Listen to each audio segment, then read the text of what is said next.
नमस्कार, मैं हूं आपके साथ ऋतिका शर्मा और आप देख रहे हैं भारत। आई नजर डालते हैं 4 बजे की 4 बड़ी खबरों पर। लेकिन उससे पहले एक नजर हेडलाइंस पर। इंदौर में एसआई रिश्वत लेते रंगे हाथों पकड़ा गया। लोकायुक्त पुलिस की कार्रवाई। 1 लाख की रिश्वत बरामद। हत्या के केस में मदद के बदले मांगी रिश्वत। गिरफ्त में आते ही एसआई राजपूत गिड़गिड़ाने लगा। पीएम मोदी 17 सितंबर को धार जिले के दौरे पर रहेंगे। बदनावर में कार्यक्रम आयोजित किया जाएगा। सामाजिक तत्वों ने रास्ते के 80 बैनर पोस्टर फाड़े। मंदसौर मंडी में किसानों का चक्का जाम। हमालों की मनमानी से किसान परेशान। राज्यसभा सांसद और एसडीएम मौके पर पहुंचे। मंडी प्रशासन की चुप्पी पर भड़के किसान। रीवा में स्क्रब टाइफस के लक्षण वाले मरीज आए सामने। गंभीर मामलों में यह हो सकता है जानलेवा। मानसून में संक्रमण का बढ़ जाता है खतरा। इलाज में देरी साबित हो सकती है जानलेवा। 4 बजे की 4 बड़ी खबरों पर विस्तार से चर्चा करेंगे। उससे पहले आपको बता देते हुए 4 बड़ी खबरें कौन सी है। आपको बता दें कि पहली खबर जो आ रही है इंदौर से आ रही है, दूसरी खबर धार से आ रही है, तीसरी खबर मंदसौर से, चौथी खबर जो है वह आ रही है रीवा से। हम बात करें पहली खबर की। पहली खबर इंदौर से, जहां पर इंदौर में एसआई रिश्वत लेते रंगे हाथों पकड़ा गया। लोकायुक्त पुलिस की कार्रवाई देखने को मिली। 1 लाख की रिश्वत बरामद। हत्या के केस में मदद के बदले रिश्वत मांगी। गिरफ्त में आते ही एसआई राजपूत गिड़गिड़ाने लगा। दूसरी खबर आ रही है धार से, जहां पर पीएम मोदी 17 सितंबर को धार जिले के दौरे पर रहेंगे। बदनावर में कार्यक्रम आयोजित किया जाएगा। सामाजिक तत्वों ने रास्ते के 80 बैनर पोस्टर फाड़े। तीसरी खबर जो है वह आ रही है मंदसौर से, जहां पर मंदसौर मंडी में किसानों का चक्का जाम। हमालों की मनमानी से किसान परेशान। राज्यसभा सांसद और एसडीएम मौके पर पहुंचे। मंडी प्रशासन की चुप्पी पर भड़के किसान। चौथी और आखिरी खबर जो है वह रीवा से है, जहां पर रीवा में स्क्रब टाइफस के लक्षण वाले मरीज सामने आए हैं। गंभीर मामलों में हो सकता है जानलेवा। और मानसून में जो है संक्रमण का खतरा बढ़ सकता है। आपको बता दें कि इलाज में देरी जो साबित हो सकती है जानलेवा।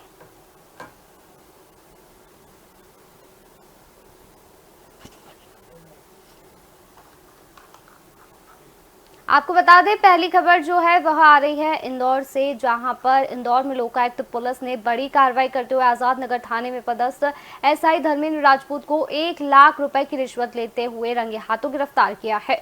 एसआई पर आरोप है कि उन्होंने हत्या के केस में आरोपी रामचंद्र सिंह तोमर की मदद के एवज में रिश्वत की मांग की थी।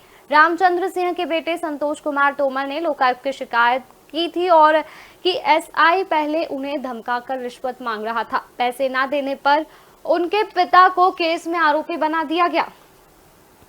इस पूरी खबर पर हमारे साथ अधिक जानकारी के लिए हमारे संवाददाता जय जुड़ चुके हैं हमारे साथ इंदौर से। जय, इंदौर में एसआई रिश्वत लेते जो है रंगे हाथों पकड़ा गया है, क्या कुछ जानकारी है अब इस पूरे मामले में आपके पास? जी हाँ रितिका, जिस तरह से इस मामले की बात की जाए, जो लोकायुक्त ने कार्रवाई की है, आजाद नगर थाने में पदस्थ एक एसएस उप निरीक्षक को जो है लोकायुक्त की टीम ने 1 लाख रुपए की रिश्वत लेते हुए पकड़ा है। बताया जा रहा है पूर्व के अंदर अग्रिम जमानत पर बाहर आए एक फरियाद आरोपी से इन्होंने रिश्वत मांगी थी। मामला ये था कि वो जो मामला है उसके अंदर सहयोग करने के एवज में उनसे पहले 2 लाख रुपए की रिश्वत मांगी गई थी। फिर जैसे बातचीत के दौरान इनकी 1.5 लाख रुपए के अंदर डील तय हुई थी। वहीं आज जो है 1 लाख रुपए की रिश्वत के साथ जो है उप निरीक्षक को जो है लोकायुक्त की टीम ने रंगे हाथ पकड़ा है। जी, क्या पूछताछ में और भी कई खुलासे होने की उम्मीद है? कैसे पहले भी उनके द्वारा रिश्वत मांगी गई हो, ये कुछ सामने आया है इस पूरे मामले में? हाँ रितिका, जिस तरह से पूरे मामले में बात सामने आ रही कि पहले इन्होंने जब ये मामला जो दर्ज हुआ था, इनके जो फरियादी है उसके पिता जो है एक सिक्योरिटी गार्ड की कंपनी संचालित करते हैं। इनके गार्डों ने पूर्व के अंदर एक आरोपी समझकर किसी की पिटाई की थी, जिस दौरान उसकी मौत हो चुकी थी। और उसी के एवज में इसी उप निरीक्षक ने 20 लाख रुपए की रिश्वत पूर्व में मांगी थी। लेकिन उच्च न्यायालय से जमानत मिलने के बाद इन्होंने मामले में सहयोग करने के नाम पर 2 लाख रुपए की फिर रिश्वत की जो है मांग की गई थी। इस पूरे मामले में बड़े अधिकारियों का क्या कुछ कहना है? अभी तक के किसी भी बड़े अधिकारी की बात सामने नहीं आई, क्योंकि अधिकारी भी पूरे मामले में टालम-टोली करने में लगे हुए हैं।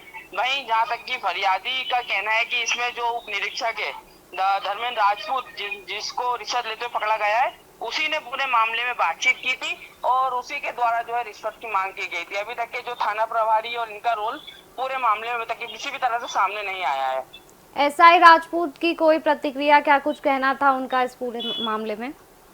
अभी तक ये कुछ नहीं है। लोकायुक्त की गिरफ्त में आने के बाद वो पूरे टाइम चुपचाप नजर आए हैं और वहीं उनसे अब संबंधित अधिकारी जो है पूछताछ कर रहे हैं पूरे मामले के अंदर। हो सकता है आगे चलकर कोई बड़ा खुलासा हो जाए कि अभी जो 20 लाख रुपए की बात सामने आई है, वहीं इससे संबंधित जो फरियादी उसके पास कहीं सबूत है वो भी उसके पास मौजूद है, तो हो सकता है वो उसको पेश करेगा लोकायुक्त में। फिर उसके बाद और भी बातें सामने आ सकती है कि किस तरह से पैसों की डिमांड की गई और कितने पार्ट में लेने का इनका तय हुआ था पैसे। जी, वहीं जो ये तो रही फरियादी के द्वारा जो है शिकायत की गई थी लोकायुक्त में।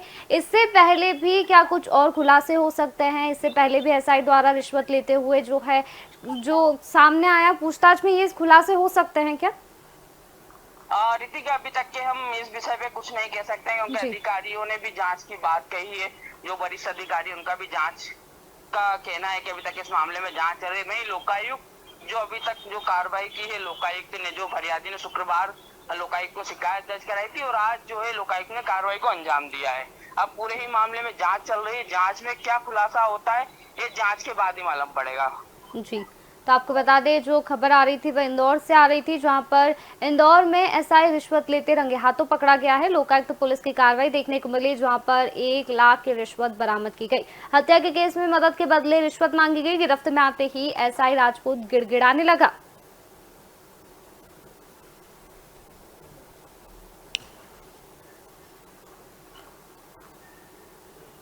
आपको बता दें दूसरी खबर जो आ रही है धार से। इस बार पीएम नरेंद्र मोदी अपना जन्मदिन मध्य प्रदेश के धार जिले में मनाने जा रहे हैं। वह 17 सितंबर को धार जिले के दौरे पर रहेंगे। वे यहां पीएम मित्र पार्क का भूमि पूजन करेंगे। जिले के बदनावर में यह कार्यक्रम आयोजित किया जाएगा, जिसकी तैयारियां जोरों शोरों से की जा रही है।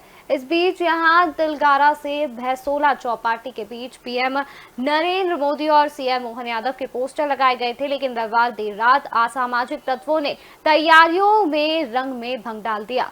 उन्होंने सभी पोस्टर्स और बैनर को फाड़ दिया। इस पूरी खबर पर हमारे साथ अधिक जानकारी के लिए प्रवीण उज्जैनकर जुड़ चुके हैं हमारे साथ धार से। प्रवीण, पीएम मोदी 17 सितंबर को जो है धार जिले के दौरे पर रहेंगे, वहीं इसी बीच जो है असामाजिक तत्वों के द्वारा रास्ते के 80 बैनर पोस्टर फाड़े गए हैं। क्या कुछ पूरा मामला है?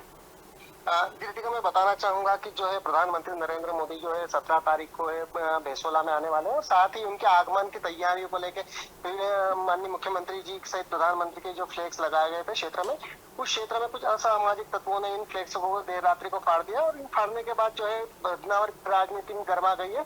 साथ ही पुलिस प्रशासन और भारतीय जनता पार्टी के प्रदेश पदाधिकारियों सहित जिलाध्यक्ष ने जो फ्लैग्स फाड़े असामाजिक तत्वों ने, उनके खिलाफ कड़ी कार्रवाई करने की बात कही। पुलिस प्रशासन का क्या कुछ कहना है इस पूरे मामले में? जी देखिए, मैं बताना चाहूंगा कि ये जो फ्लैक्स फाड़ने की जो घटना हुई है, इस घटना के बाद जो है क्षेत्र में जो पुलिस प्रशासन सक्रिय हो गया है और मुखबिर तंत्र को सक्रिय कर दिया। साथ ही जो है बदनावर से भैसोला जो मार्ग है, प्रधानमंत्री के जो कार्यक्रम निर्धारित स्थल है, उस निर्धारित स्थल के आसपास सीसीटीवी कैमरे लगाने की बात कही गई। साथ ही रात्रि में भी गश्त करने की बात कही जा रही है पुलिस प्रशासन द्वारा। जी, क्या कुछ प्रतिक्रिया देखने को मिल रही है बीजेपी नेताओं की तरफ से इस पूरे मामले में? देखिए, मैं बताना चाहूंगा कि जब ये फ्लैक्स फाड़ने की जो घटना हुई, इस घटना के बाद भारतीय जनता पार्टी के जिलाध्यक्ष सहित प्रदेश पदाधिकारियों ने इस घटना की घोर निंदा की है और साथ में उन्होंने कहा है कि जो ये पीएम मेगा टेक्सटाइल पार्क का जो भूमि पूजन होने जा रहा है, इस भूमि पूजन के द्वारा जो है इस क्षेत्र की विकास की इबारत लिखी जाएगी, क्षेत्र का विकास होगा और इसे राजनीतिक दृष्टिकोण से नहीं देखा जाना चाहिए। जी, तो आपको बता दें जो खबर आ रही थी धार से, जहां पर पीएम मोदी 17 सितंबर को धार जिले के दौरे पर रहेंगे। बदनावर में कार्यक्रम आयोजित किया जाएगा। असामाजिक तत्वों ने रास्ते के 80 बैनर पोस्टर फाड़े हैं। पुलिस ने पूरे मामले में जो है जांच शुरू कर दी है।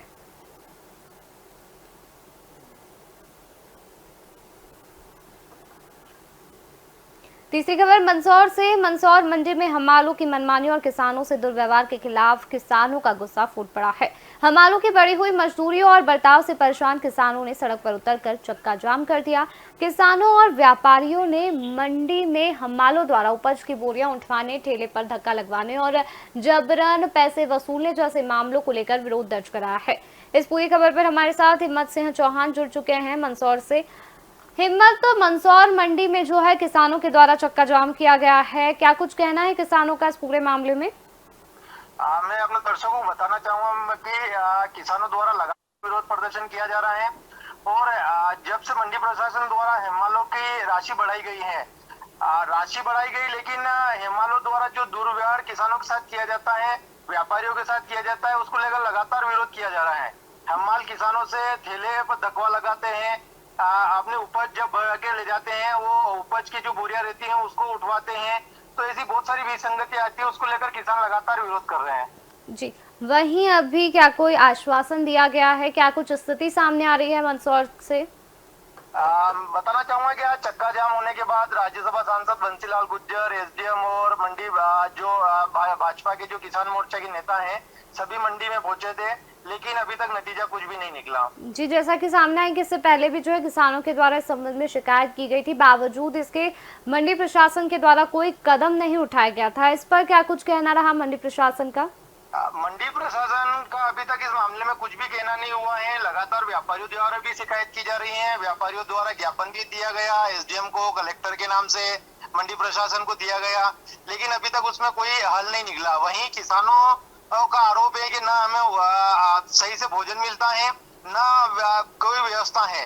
जब हेमालों की राशि बढ़ाई गई तो हेमालों के द्वारा कार्य भी किया जाए, वो कार्य किसानों के किया जाता है, उसका लेकर विरोध हो रहा है। जी, तो वहीं अब किसानों का क्या कुछ कहना है आश्वासन ना मिलने को लेकर के? आगे क्या कुछ कदम उठाया जाएगा उनके द्वारा इस संबंध में? किसानों द्वारा कहा जा रहा है कि अगर जनप्रतिनिधि हमारी समस्या को हल नहीं कराते हैं तो हम विरोध प्रदर्शन करेंगे और मंडी बंद करवाना पड़ी तो हम मंडी भी बंद करवाएंगे। जी, तो आपको बता दें जो खबर आ रही थी वो आ रही थी मंदसौर से, जहां पर मंदसौर मंडी में किसानों का चक्का जाम देखने को मिला है। हेमालों की मनमानी से किसान परेशान है। राज्यसभा सांसद और एसडीएम मौके पर पहुंचे, मंडी प्रशासन के चुप्पे पर किसान भड़के।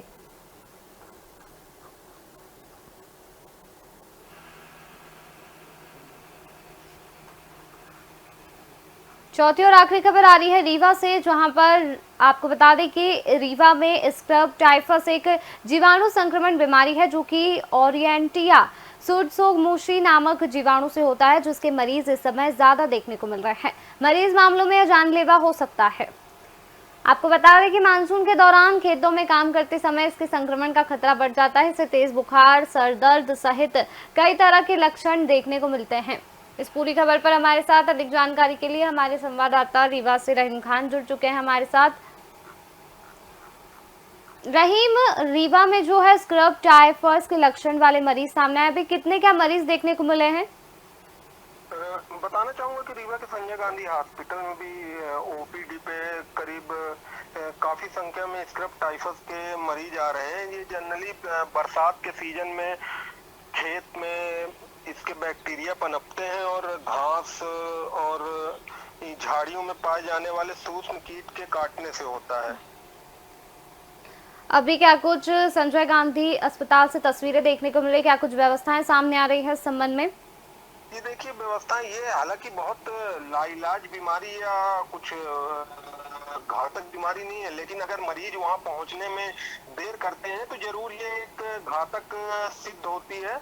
ये पालतू जानवरों में भी इसके जो पिट्ठू होते हैं वो भी अगर काट लें तो उसके कारण भी लोग बीमार पड़ते हैं। हमारी जब बात संजय गांधी हॉस्पिटल में पदस्थ डॉक्टर साहब से हुई तो उन्होंने भी ये बताया कि लोग जब टाइम से अगर वहां पहुंच जाते हैं हॉस्पिटल तो इतनी घातक नहीं है, अगर थोड़ा सा लेट हो जाता है तो ये बीमारी घातक हो जाती है। इससे फेफड़े में भी, हृदय में, गुर्दों में भी काफी नुकसान होता है और फिर ये बीमारी घातक हो जाती है। और उसके बचाव के लिए उनसे बात की गई तो उन्होंने ये कहा कि जब खेत में किसान जाते हैं तो फुल कपड़े पहने, जूते पहने और रात को सोते समय मच्छरदानी वगैरह का भी इस्तेमाल करें तो इससे ये कीट कंट्रोल पे रहते हैं। जी, वहीं अभी क्या कुछ कहना है जिस तरह से मरीज, कितने अभी मरीज सामने आए हैं, क्या कुछ आंकड़े सामने आए हैं रीवा से? ऐसे आंकड़े तो अभी सामने नहीं आए हैं, लेकिन उनका साफ तौर पे कहना था कि इस तरह की बीमारियां पहले अपने इस क्षेत्र में देखने को नहीं मिलती थी। ये महाराष्ट्र और आपके उत्तराखंड साइड ये बीमारी जरूर देखने को मिलती थी, लेकिन इस समय इधर भी ये बीमारी थोड़ा सा फैल रही है। जी, वहीं अगर जिस तरह से यदि मरीज इसके सामने आते हैं तो अस्पताल प्रबंधन द्वारा क्या कुछ व्यवस्थाएं देखने को रहेंगी, क्या कुछ उनके द्वारा प्रयास किए जाएंगे, क्या कुछ कहना था इस पर उनका? जी देखिए, कोई आपको बताया ना, कोई ऐसी जी। घातक बीमारी नहीं है। ये पिस्सू और इनके काटने से होती है, तो ये कोई बहुत घातक बीमारी नहीं है। हाँ, लेकिन डॉक्टरों की बस यही सलाह है कि अगर ऐसे कुछ भी लक्षण दिखते हैं कि शरीर में चकत्ते पड़ जाना, तेज बुखार, मांसपेशियों में खिंचाव होना, तो आप जरूर मतलब हॉस्पिटल ही पहुंचे। ये नहीं कि आप दवा ले लें मार्केट से, खा लें। तो अगर ये फिर घातक हो तो बीमारी है, क्योंकि ये जो आपके अंदर के ऑर्गन्स हैं उनको ये डिस्टर्ब करती है, फिर ये घातक हो जाती है। जी, तो आपको बता दें, जो खबर आ रही थी वह आ रही थी रीवा से। रीवा में स्क्रब टाइफस के लक्षण वाले मरीज सामने आए हैं। गंभीर मामलों में यह जानलेवा हो सकता है। मानसून में संक्रमण भी बढ़ा सकता है खतरा। इलाज में देरी साबित हो सकती है जानलेवा। हमारे सभी संवाददाताओं का शुक्रिया। तो यह थी 4 बजे की 4 बड़ी खबरें। फिलहाल 4 बजे की 4 बड़ी खबरों में इतना ही। आप देखते रहिए एशियन भारत।